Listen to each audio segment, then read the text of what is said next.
ఒక మార్గం ఎంచుకున్నటువంటి సందర్భంలో మా కళాశాల ఎన్నికలు జరిగాయి. దాంట్లో కాంటెస్ట్ చేశాడు. ఆ కాంటెస్ట్లో ఒక జనరల్ బాడీ మీటింగ్ జరుగుతూ ఉండే. ఎందుకంటే నేను ఇవన్నీ మర్చిపోయి ఈ విధంగా రెచ్చగొడతా ఉన్నావు, అన్యాయాన్ని ఎదిరించని చెప్తా ఉన్నావు, ఎక్కడ అన్యాయం జరిగితే గలమిప్పని చెప్తా ఉన్నావు.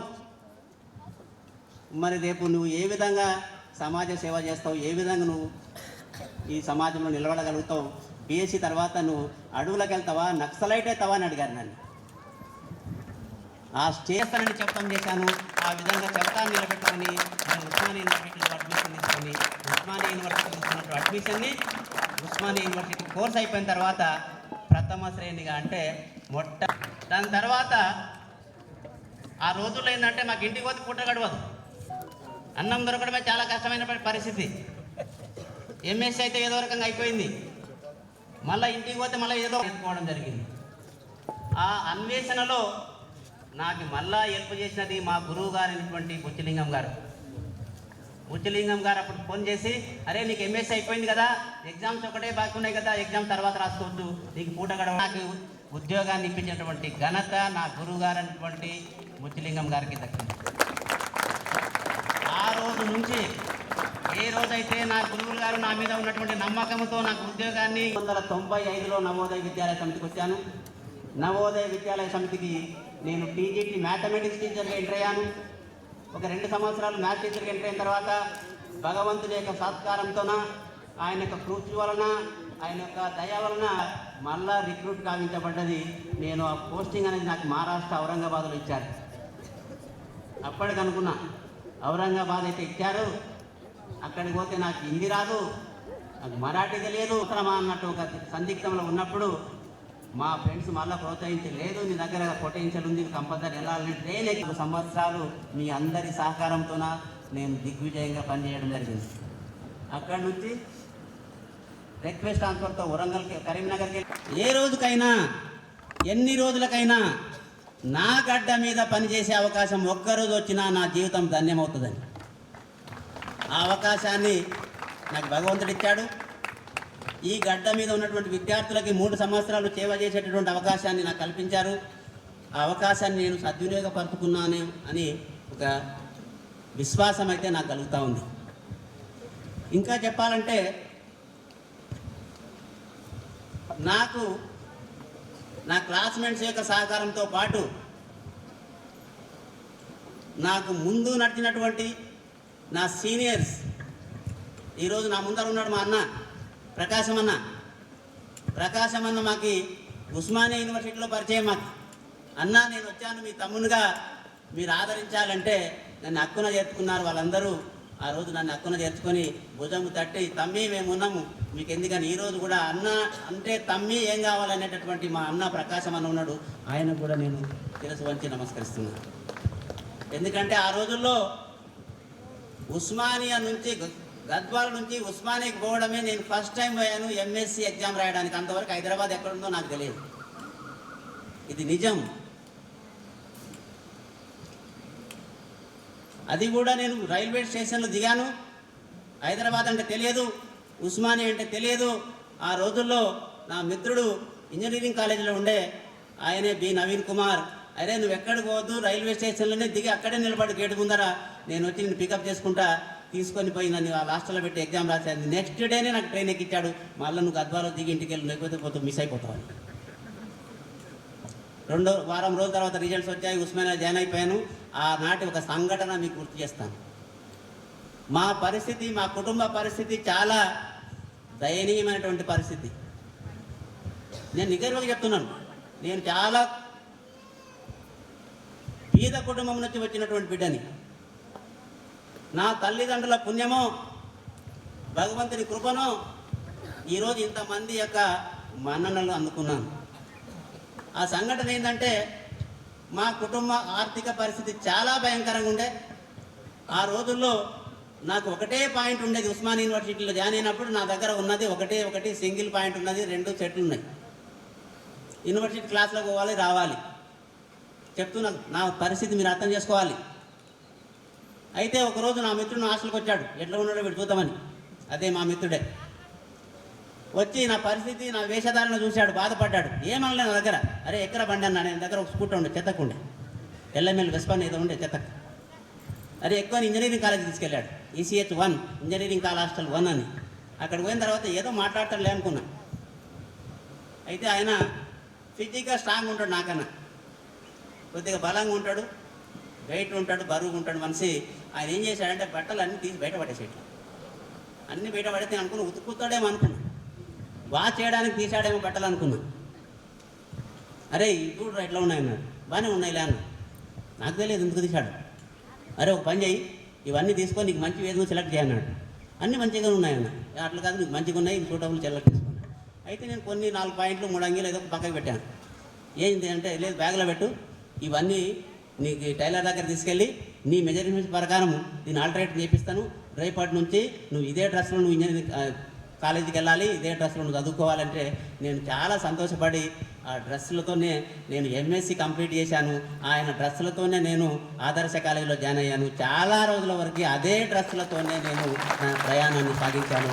చాలా గర్వంగా చెప్తాను, ఎందుకంటే ఆ రోజు నా మిత్రులు నన్ను ఆదుకోవడం వల్లనే నేను ఈరోజు మీ ముందు నిలబడగలను. అది నా పరిస్థితి. ఇంకొక సందర్భం చెప్పాలి. నా బాల్యమిత్రుడు నా ముందర ఉన్నాడు, మా ప్రకాశం అన్న దగ్గర, కాజా మొయినుద్దీన్ అని. అరే కాజా కొంచెం లేవమ్మా. ఈయన నాకు చాలా సీనియర్, కానీ నేను అరే అంటాను, ఆయన కూడా నన్ను అరే అంటాడు. ఎందుకంటే మా మధ్యన అటువంటి అనుబంధం ఉండేది.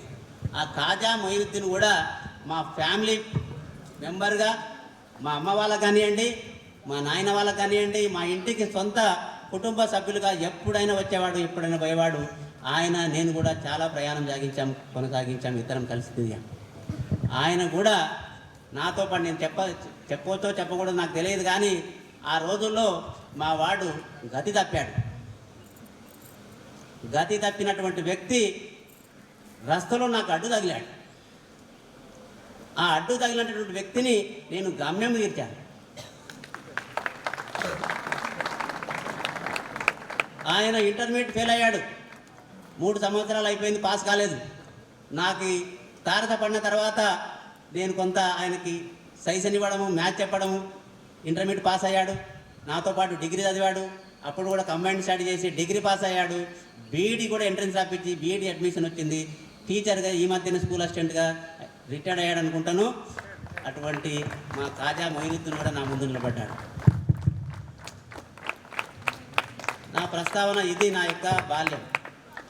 నవోదయకు వచ్చిన తర్వాత నాకు బాగా గుర్తింపు తెచ్చినటువంటి నవోదయ విద్యాలయ ఔరంగాబాద్ నవోదయ విద్యాలయ. గర్వంగా చెప్తా ఉన్నాను. ఎందుకంటే ఔరంగాబాద్ నవోదయ విద్యాలయ విద్యార్థులు, మీరు కూడా వాళ్ళకంటే ఏం తక్కువ కాదు, కానీ వాళ్ళకి నేను ఫస్ట్ ప్రయారిటీ ఇస్తున్నా. ఎందుకంటే ఆ రోజుల్లో నాకు భాష రానటువంటి రోజు. కిరాణా షాపుకి పోయి కిరాణం కూడా కొనుక్కోలేటువంటి పరిస్థితి. ఫస్ట్ టైం నేను ఫిజిక్స్ డీల్ చేస్తా ఉన్న వాళ్ళకి. ఆ పిల్లలు నన్ను గుండెలకు అత్తుకున్నారు. వాళ్ళలో చాలా మేధావులు ఉన్నత శిఖరాలకు ఎదిగారు. ఆ వాళ్ళలో ఉన్నటువంటి ఉన్నత శిఖరాలలో ఉన్నటువంటి ఒకానొక విద్యార్థి, నా స్టూడెంట్, జర్మనీ అంబాసిడర్గా పనిచేసే అవకాశం వచ్చింది ఆయనకు. IAS సెలెక్ట్ అయ్యి. ఇంకొక స్టూడెంట్ ఉండేవాడు మా దగ్గర. ఆ స్టూడెంట్ కూడా మనకి minister of education, central government minister of ఎడ్యుకేషన్లో అడిషనల్ సెక్రటరీగా పనిచేసేవాడు, IAS.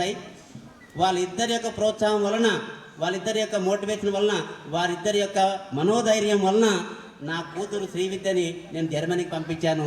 ఈరోజు నా శ్రీవిద్య నాకు విలువ తెచ్చిందని సగర్వంగా చెప్తా ఉన్నాను.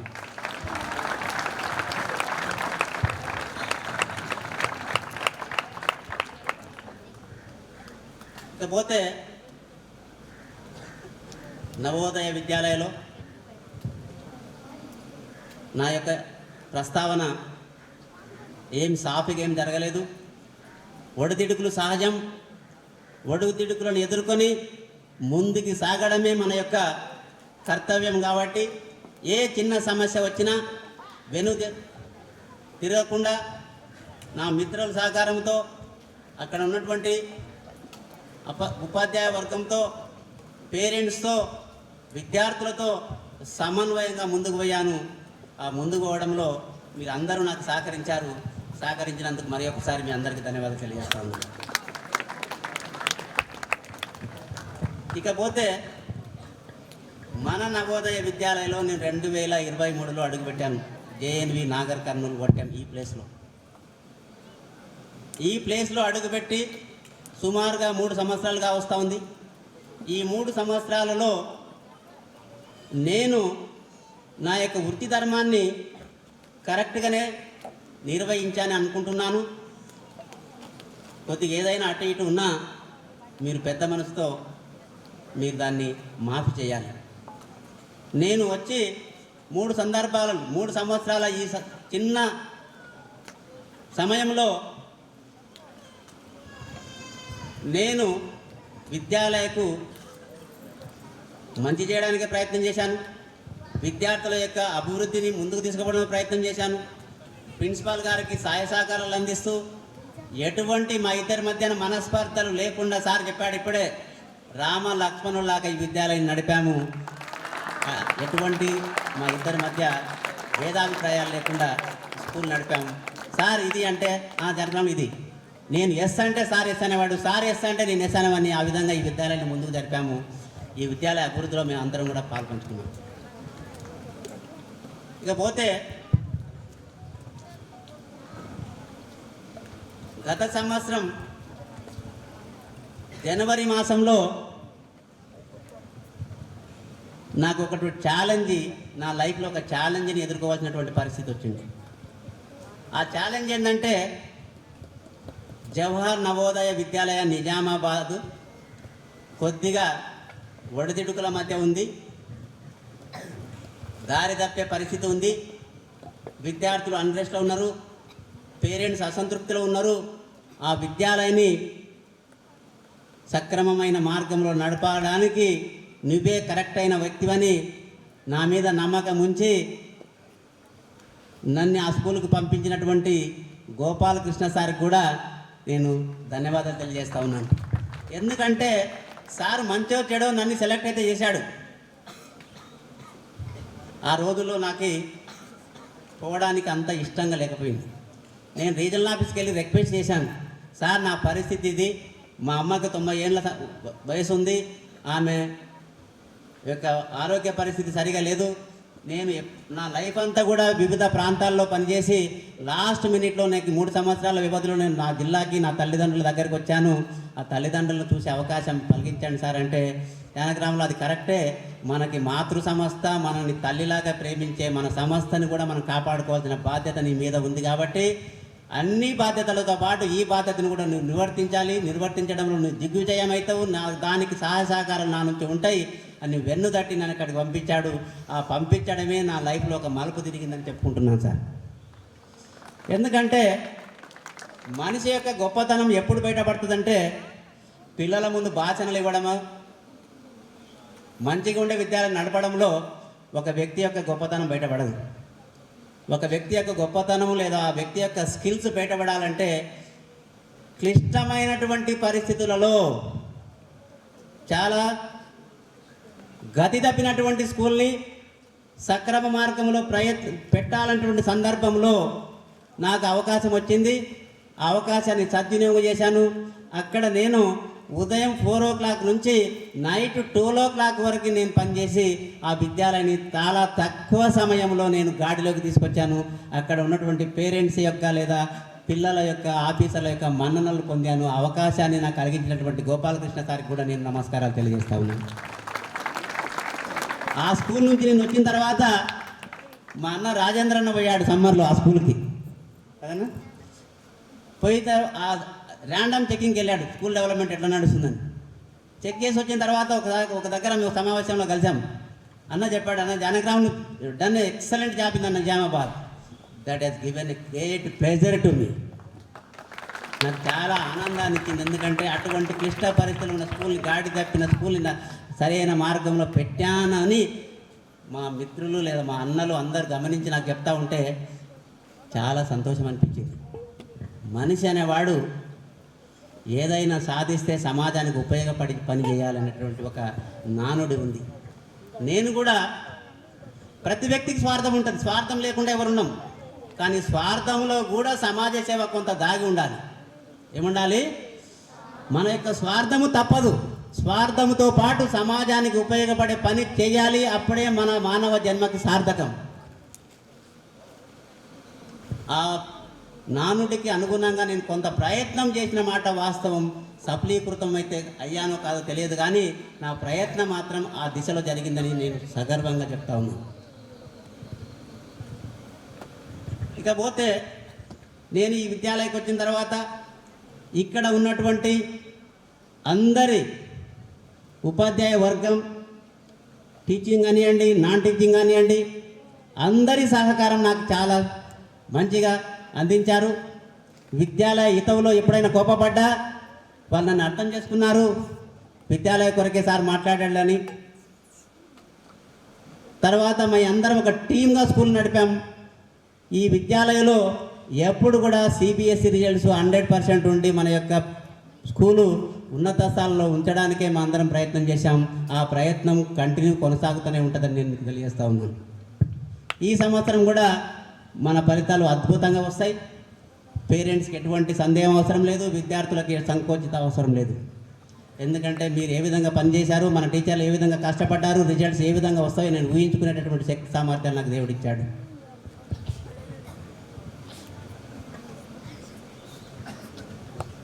ఇక ఒక ఇద్దరు వ్యక్తుల గురించి నేను ఈ సందర్భంలో నేను స్మరించుకోవాల్సిన అవసరం ఉంది.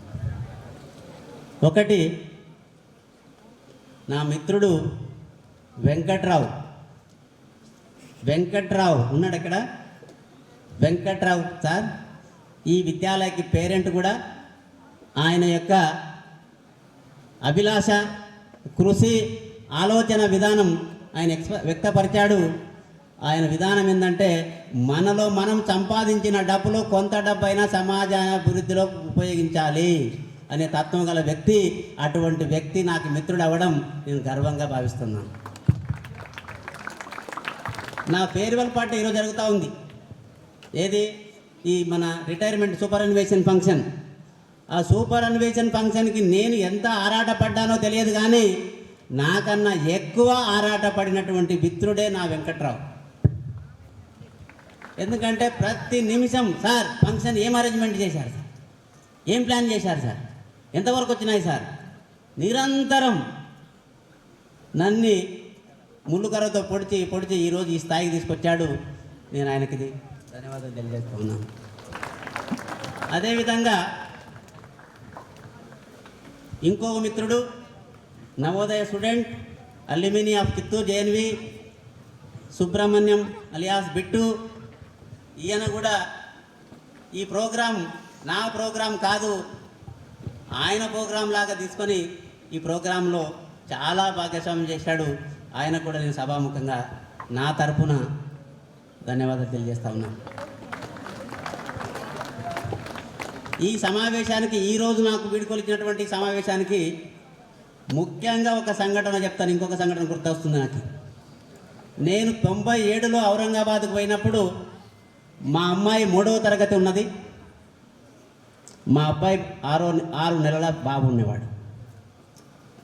అక్కడికి పోయిన తర్వాత నేను ఒక రెంటెడ్ హౌస్లో నా యొక్క ఫ్యామిలీని ఉంచాను. నా పిల్లలకి స్కూల్కి పంపాలి. స్కూల్కి పంపాలంటే మరాఠీ మీడియం స్కూల్స్ ఉన్నాయి, లేదా అక్కడ లాంగ్వేజ్ కూడా మరాఠీ మీడియం ఉంటుంది. నా పిల్లలకి కానీ నాకు కానీ మరాఠీలో 0. అటువంటి సందర్భంలో మా అంకుల్ వస్తున్నాడు అక్కడ. నా తండ్రి సమానుడు, నా పిల్లల్ని తన బిడ్డల్లాగా పెంచినటువంటి మా అంకుల్కి నేను చేతులు వచ్చి నేను దండం పెడతా ఉన్నా. నా బిడ్డలని రోజు స్కూల్కి తీసుకువెళ్ళేవాడు, మళ్ళీ తీసుకొచ్చేవాడు. మా బిడ్డలు, నా అమ్మాయి కానీ అబ్బాయి కానీ ఏదైనా చిన్నగా ఉండేవాళ్ళు, వాళ్ళు టాయిలెట్కి వచ్చేవాళ్ళు, బాత్రూమ్ పోయేవాళ్ళు. మా అంకుల్కి నేను చేతులు దండం పెట్టాలి. ఎన్నో సందర్భాలలో ఆ యొక్క కార్యక్రమాలు కూడా అటెండ్ అయ్యాడు.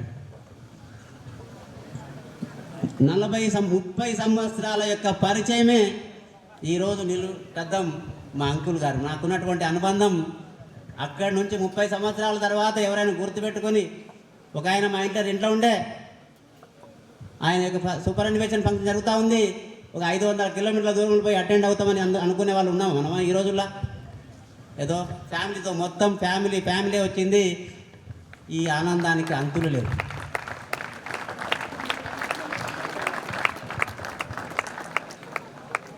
ఇకపోతే నేను పుట్టినటువంటి గడ్డ, పుట్టినటువంటి కుగ్రామం కురువపల్లి గ్రామం నుంచి మా గ్రామస్తులు, నా ఫ్రెండ్స్ చాలామంది సమావేశానికి హాజరయ్యారు.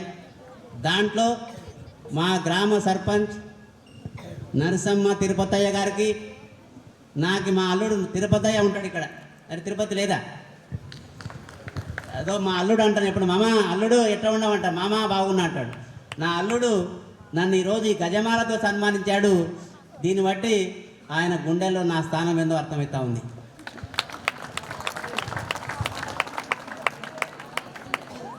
అదేవిధంగా మా గ్రామ ప్రముఖులు ఇంకొక అల్లుడు sub inspector of police B Venkataswamy గారు, ఈయన కూడా మాకు అల్లుడే అవుతాడు. వెంకటస్వామి ఒకసారి లేచి నిలబడి చేయొత్తమ్మా. నా అల్లుడు వెంకటస్వామి సబ్ ఇన్స్పెక్టర్.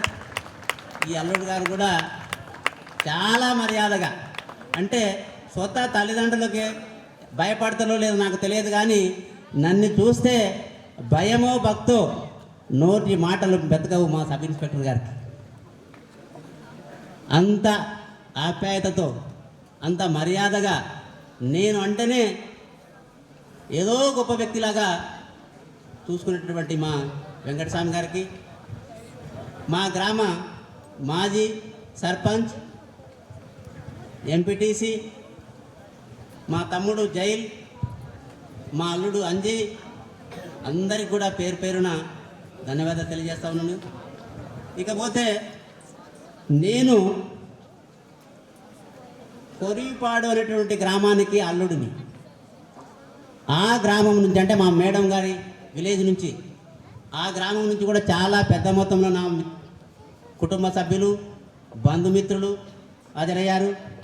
వారందరికీ కూడా ఈ సమావేశంగా నేను ధన్యవాదాలు తెలియజేస్తా ఉన్నాను. నేను నవోదయలో 24 గంటల సమయంలో నేను 20 గంటలు నేను బయట ఉంటాను జనరల్గా. ఏ రోజు కూడా నేను ఇన్ని గంటలు నవోదయలో నేను గడపడానికి సహకరించినటువంటి నా సాధారణ పత్ని శ్రీ శ్యామల గారి సహకారం చాలా ఉంది. ఎందుకంటే